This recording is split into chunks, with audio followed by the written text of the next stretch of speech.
Lorsqu'on m'a présenté le projet La Zone, j'ai embarqué tout de suite parce que ça faisait longtemps que je voulais voir les finances personnelles intégrées dans un programme scolaire quelconque.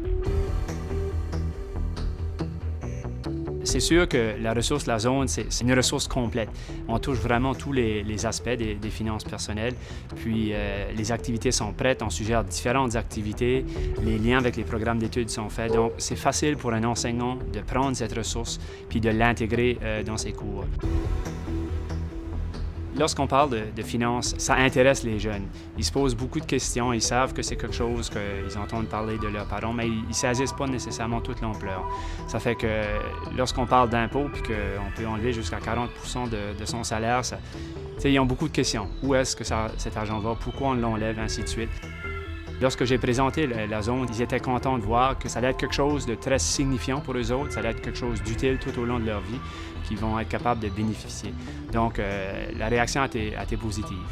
Ben, j'ai pas mal aimé ça. Je trouvais que c'était une bonne manière d'enseigner. Surtout, je trouve que ça aide vraiment à t'apprendre. Puis je trouve que c'est vraiment une bonne affaire. Ça fait vraiment de notre génération. Là, on a tous des ordinateurs.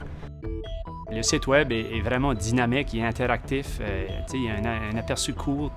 Aussi, ça permet à l'enseignant de créer un endroit pour sa classe. Donc, l'enseignant peut vraiment suivre le progrès des élèves, voir quel élève est rendu où dans les différentes activités, dans les différents modules.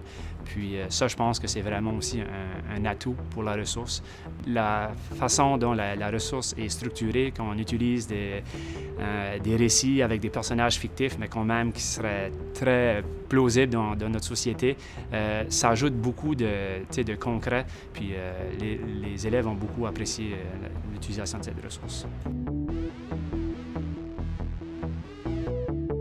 Moi, la chose que j'ai aimé le plus, c'est probablement les personnages. Genre, pas incarner un personnage, puis comme le monde fictif, là. Je trouvais que c'était assez flyé, si je peux me permettre l'expression. Puis, je trouve juste de capter l'attention comme ça te fait apprendre.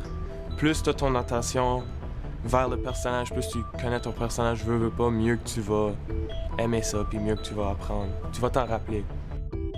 Moi, j'enseigne les élèves surtout de la 11e et 12e année. Alors, ils sont en train de préparer leurs années postsecondaires, soit leur premier appartement, de déménager ou tout simplement de s'acheter une voiture. Donc, on développe des compétences essentielles.